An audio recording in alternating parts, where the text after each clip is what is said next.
Welcome to Lens Conference at all venues. Let me introduce myself. My name is CanYucan from Istanbul Technical University from Turkey. Before I focus on my case from Turkey, I would like to talk very briefly on sharing systems. Are you aware that every week we can come across with an article or news about a new sharing product service system that has merged in our lives?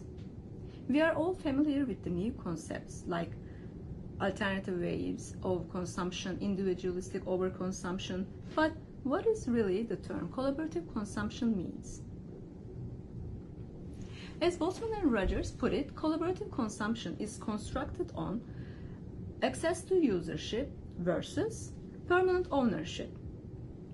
Of course, it is beneficial economically, but also the alternative ways of consumption like swapping, renting, trading products and services creates an interaction between people, which is a social benefit also.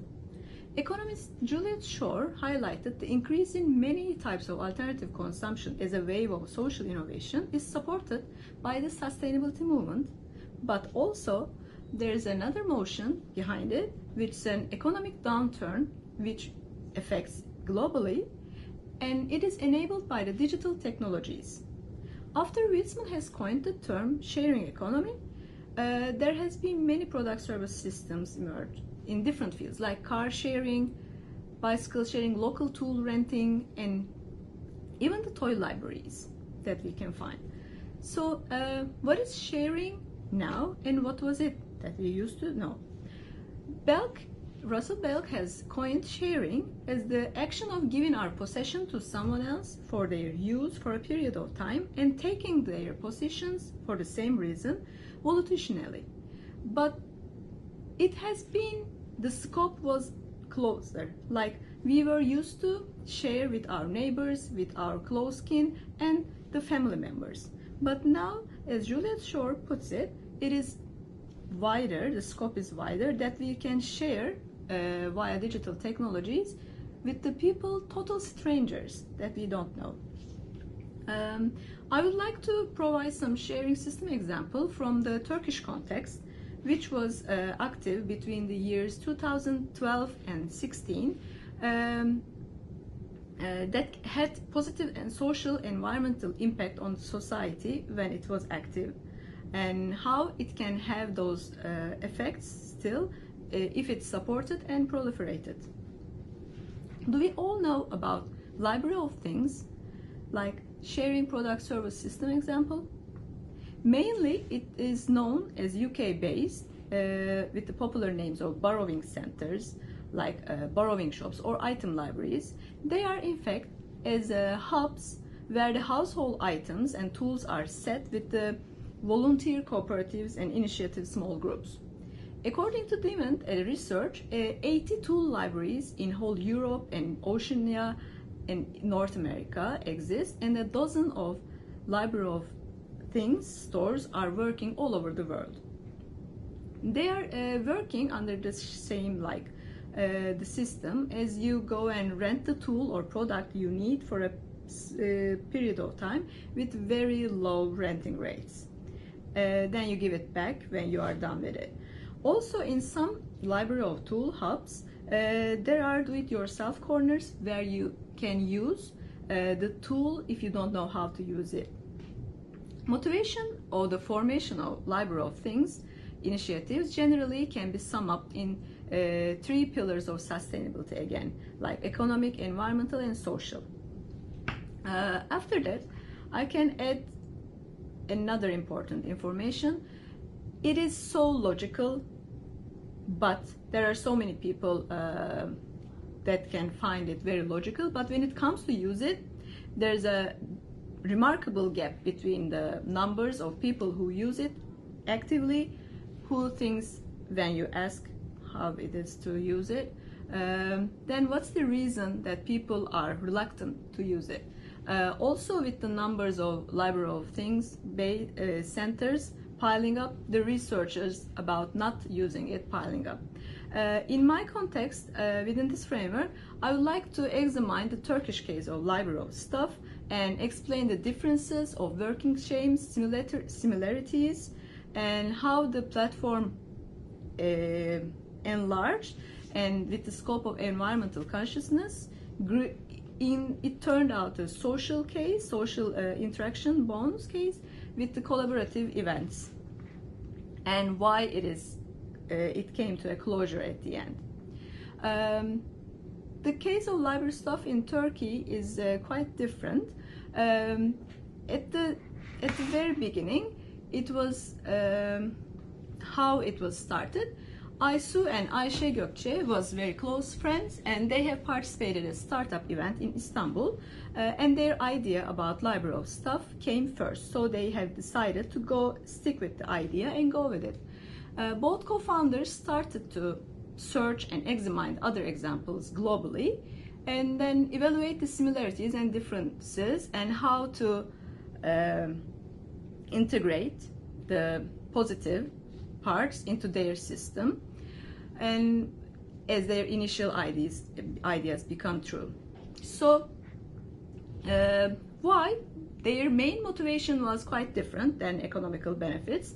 In fact, it was against overconsumption and impaired investment that we have on our seldomly used products in our houses, in order to reduce our footprints, carbon footprints.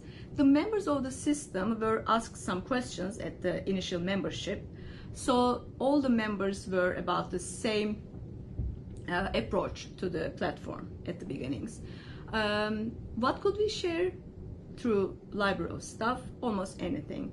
That the old clothes that we don't use, the sofa that we randomly use, even the tent and the guitar that we don't play anymore.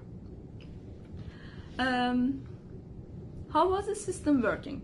The differences and similarities. At the beginning, the system was quite manual because two friends, they didn't know any technical backgrounds, so they were taking some volunteer help with a software engineer friend, but mainly they were taking the lists from the lenders and the borrowers via email. They were manually trying to find the correspondence. If they find the match between a lender and the request, they were notifying the lender and the borrower, so they were making their contact, and the person who wants to lend the item to the one who wants to borrow, they were getting face-to-face interaction after all. After a while, they made, in order to reduce the time gap for the manual search, they integrated a messaging option between the users via platform, and they left no more manual notification and matching processes. At that time, it was a very practical solution, but actually it really reduced eased the process of sharing, and it also disguised the amount of action through the platform. You didn't see who is lending and who is borrowing what anymore. So the platform turned out and seemed a little bit inactive after a while. The case of library stuff in Turkey was building on a sharing community. In fact, the systematization of a sharing activity via a web service was quite new at that years for Turkey when the system was introduced. However, the sharing ritual was very normal, and it was woven in the Turkish context because we were brought up with it. Most frequently asked questions about the system through the mails to the administrators was not about how the system was working indeed. Instead, they were about the social and moral motives of sharing. For example, and the questions were rooted from prejudgments and the fears of people. What happens if any of my stuff is damaged through the use? What happens if I broke any stuff I borrowed unintentionally, of course, during the use? So the co-founders were trying to turn back every questions, but with the frequently asked question part in the platform, the amount of the questions were dropped down drastically. And what we can catch from the highlights from the sharing actions also, the complexity of sharing is more about people's relations between, the interaction between the people, than the action itself.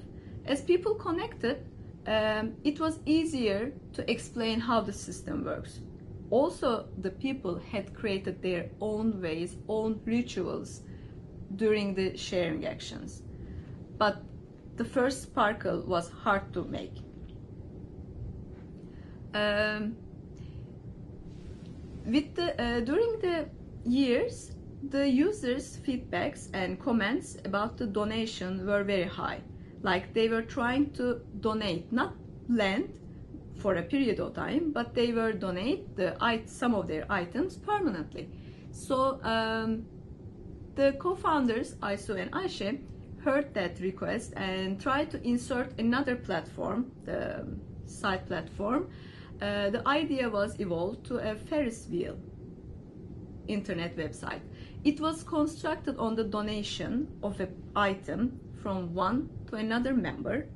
The member who takes the item was donating monetary based, donating some. It can differ according to the item to the one of the persons who was listed on the website again. Like from this, the website was constructed on a platform from a crowdfunding platform for the ones who need it. It was a channel to donate, but while you are donating, you were actually crowdfunding a third party. But if the both systems were very logical, why it didn't work out? So we can again come to the service design main points of the platform itself. The biggest, the main impediment that kept the library of stuff back from growing and becoming what it was planned by the co-founders was the real difference between the co-founders, because one was living in Sweden at that time and the other was in Turkey. So they were not gathering together and could be able to make brainstorming very oftenly. But the development of the new concepts needed frequently gathering and brainstorming sessions, wireframing studies between the web developer, engineers, and website maintenance. Even the maintenance and automatization of some manual actions was taking real time. It was very time consuming. So as a second, the website management grew out of more than a second day job. The biggest barrier was technical, and the technical barrier also affected the motivation, the emotional vigor to sustain the platform. And at the end, of the almost 5 years, at the end of the 2016, they have announced their closure, even with a closure party where people can swap their items. We have great experiences actually from this case, which is after the closure of the website, the analysis of the personal messages between members, it proved that there have been much more than sharing. It is publicly seen. Also, it proved by means of service design, it proved that the lack of physical interaction between the co-founders, the lack of economical support that technically develop and sustain the platform brought the closure. So if we come to the conclusion, we can understand this case has proved that co-creation of service design is so important, viability of the service, and also taking direct feedbacks from the platform users, working closely with the members, it's very important. But however, although Library of Stuff is not active now, it has created a core community that is ready to emerge any alternative sustainable life experiences anymore. Thank you.